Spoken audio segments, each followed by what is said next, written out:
স্বাগত বন্ধুরা, মিনুর গপ্পসপ্পর আসরে আজ শোনাতে যাচ্ছি কবিগুরু রবীন্দ্রনাথ ঠাকুরের লেখা বিখ্যাত ছোট গল্প সম্পত্তি সমর্পণ। বৃন্দাবন কুণ্ডু মহাক্রুদ্ধ হইয়া আসিয়া তাহার বাপকে কহিল, আমি এখনই চলিলাম। বাপ যজ্ঞনাথ কুণ্ডু কহিলেন, বেটা অকৃতজ্ঞ, ছেলেবেলা হইতে তোকে খাওয়াইতে পড়াইতে যে ব্যয় হইয়াছে তাহা পরিশোধ করিবার নাম নাই, আবার তেজ দেখো না।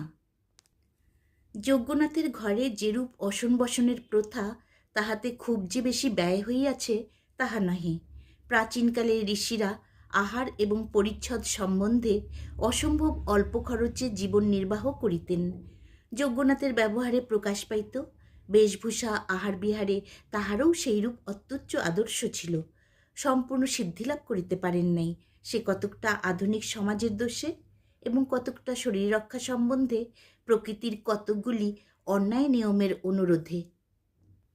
ছেলে যতদিন অবিবাহিত ছিল সহিয়াছিল, কিন্তু বিবাহের পর হইতে খাওয়া পড়া সম্বন্ধে বাপের অত্যন্ত বিশুদ্ধ আদর্শের সহিত ছেলের আদর্শের অনৈক্য হইতে লাগিল।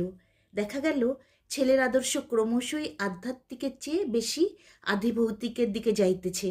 শীত গ্রীষ্ম ক্ষুধা তৃষ্ণাকাতর পার্থিব সমাজের অনুকরণে কাপড়ের বহর এবং আহারের পরিমাণ উত্তরোত্তর বাড়িয়া উঠিতেছে।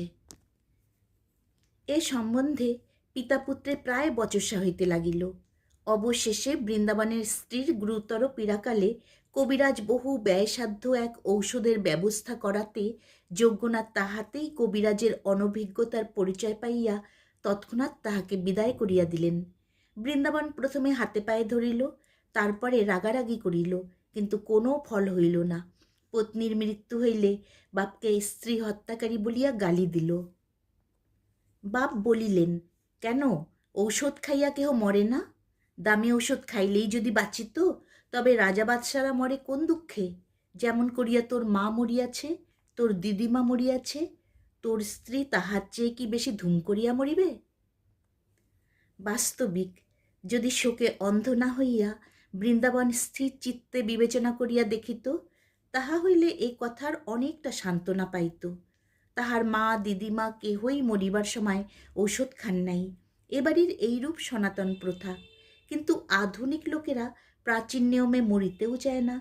যে সময়ের কথা বলিতেছি তখন এদেশে ইংরাজের নতুন সমাগম হইয়াছে, কিন্তু সে সময়েও তখনকার সেকালের লোক তখনকার একালের লোকের ব্যবহার দেখিয়া হতবুদ্ধি হইয়া